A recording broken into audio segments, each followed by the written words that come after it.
Hello, listeners. I hope everyone's doing well this week. As is very often the case, I'm going to kick this episode off with a personal anecdote. 2 years ago in April, I had a sport-specific injury doing judo training. A beginner did something that was very unexpected and not allowed. That's why it was unexpected. They stacked me, as we would say, onto my own neck, which is about as comfortable as it sounds. There was a crunching sound and my right arm went totally limp and I couldn't raise it. So I used my judo belt as a kind of makeshift sling and took myself off to hospital. I was put in a neck brace at the hospital and then went through a period of forced meditation because I was lying flat on my back, completely immobile, staring at the ceiling for 3 hours. I then had an MRI scan. After this, I went off home in my neck brace. A few weeks later, there was no word from the hospital, the pain had subsided, and I went back to training. Some judo, karate, some kickboxing, and so on. During this time, I developed what has now become a permanent tingling and numbness, a bit of pins and needles, down my small finger and ring finger in my hand. I can't turn my head to one side because it feels like there's something blocked inside. I've also had bouts of dizziness, and as I'm walking from time to time, we'll just suddenly start sort of drifting to one side and find it really hard to bring myself back to walking straight, as well as having had the worst possible toothaches you can ever imagine.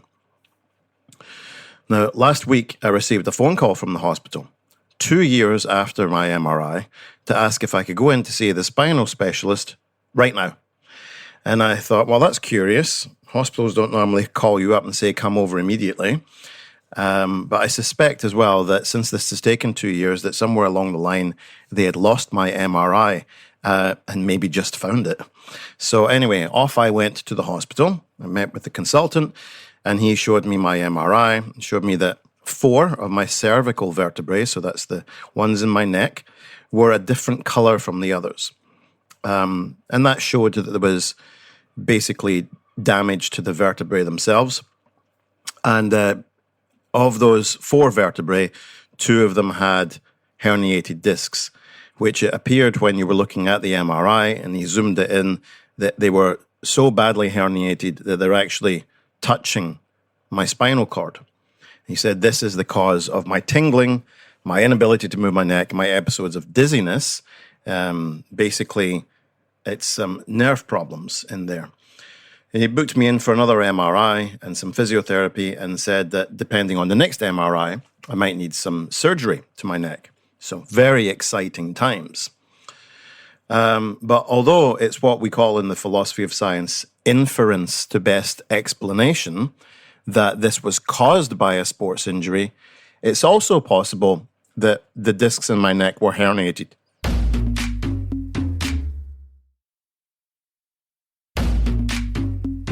So what's the deal with this? Like, why would I have herniated discs in my neck irrespective of a sport? And why is it that as we get older, so many people begin to report chronic neck and back pain? Both of these originate in the spine. So what's the deal? Why would a spine be the cause of more chronic pain for people than any other body part? It's certainly, I know, led to a whole industry, pseudoscientific and otherwise, dealing with back pain. You can go out and buy special chairs for your home or your office or even your car, pillows to sit on, special shoes that are supposed to relieve pressure on your back, braces that you wear around your torso, devices that you lie on to reset your spine, tables that you plug your feet in on and flip yourself upside down to decompress your spine, different training protocols from personal trainers, physical therapists that will insist your back problems come from the fact your glutes aren't firing or your core isn't turning on. But could there be an anatomical cause? One that actually lies in our own evolutionary biological history? Well, some scientists seem to think so. And they think that we suffer from back pain because we are walking around in bodies that were not actually designed for upright living. Our spines actually evolved for life as a quadruped, which is walking on all fours, not for this bipedal, upright life that we now lead. Now, to really understand why our backs are giving us such a hard time, we've got to go back 7 million years. At this point in time, our earliest ancestors, which are currently considered to be Sahelanthropus, but that may change, if they discover more fossil records, as they do all the time. While Sahelanthropus was considered to be the first quadrupedic ancestor of ours that moved to bipedal living. There are many possible reasons for why this could have happened, such as it gives you an enhanced ability to spot predators. It's around about this time that humans began to move out of forests and into grassland. That grassland, you required to see over the grass to see if predators were coming. That's also around about the same time that humans developed language for communicating about things like the potential approach of predators. It also just makes it much easier if you're standing upright to be able to reach berries and fruits and so on that are perhaps out of reach if you're on all fours. So, although this ancestor considered to be the closest that humans can get to the common ape ancestor that we have, it was shifting to a bipedal life, it still was a quadruped. Their spines were evolved only for that. Bipedalism was perhaps better for traits which are advantageous to survival, but not best for purpose because the spines were adapted to distribute load in a quadrupedic position. In one position, right, we've got your spine, if you're walking around on all fours, your spine's almost horizontal, a bit like a suspension bridge would be across a canyon. And now we've kind of flipped it vertically. So instead of being loaded horizontally, it's now loaded top down, a bit like a skyscraper might be. Now, a skyscraper and a suspension bridge are both capable of supporting huge amounts of loads because we know that we have very, very long suspension bridges and we know we also have very, very tall skyscrapers. However, they're designed for different purposes. If you tried to flip a suspension bridge vertically and then load it top down, it would be no surprise if it suffered a structural failure. Likewise, if you flipped a skyscraper on its side and then loaded it horizontally, it might be no surprise if it broke in the middle. So when our ancestors shifted to walking upright, their spines underwent several major changes as they had to adapt to this. And not all of these were actually beneficial. The first one is really what we call an S-curve. And if you look at a human spine from the side, it's shaped like an S. And this curve helps us to balance our weight over the middle of our feet. And that's crucial for remaining balanced and staying upright. If your weight shifts over your toes, you fall forwards. If your weight shifts over your heels, you fall backwards. But this S shape's also inherently unstable and prone to problems. So in quadruped, the spine's more like a gentle arch, and it distributes weight a lot more evenly. But yes, when you tip that structure upright, gravity pulls on different parts of the spine that then cause wear and tear over time. And this could be an explanation for the presence of herniated discs, things like sciatica, and all sorts of different lower back issues. The next problem is the lumbar region, which is also the biggest problem area for most people. The lumbar spine, or the lower part of the back, takes most of the load when we're walking, we're running, or even just standing. And because of the curvature of the lumbar spine, it's constantly under pressure. That pressure can lead to degeneration of the discs between the vertebrae.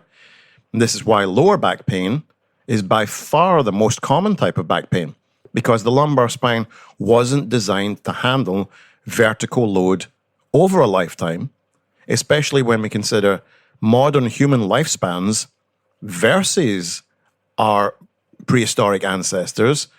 So it's no surprise there's wear and tear. Next adaptation would be the shape of the pelvis. Our pelvis shape had to widen and then tilt forwards to support our upright posture. But this tilting forward of the pelvis also tightens and shortens the musculature in our backs, and it also tightens the hamstrings. That makes us more prone to things like straining those muscles, stiffness in those muscles. If you've got tightness in your low back after a long day of sitting, then you really blame your pelvis. It's trying to stabilize a structure that wasn't designed for that purpose in any way. So, evolution's probably left us with a spine not fit for the purpose of bipedal life or modern life, which has really just turned the whole thing into a bit of a disaster because we no longer spend our days hunting, gathering, by walking around, getting in various positions. We spend our days sitting at desks, hunched over laptops, slouching on sofas. None of this is good for the body.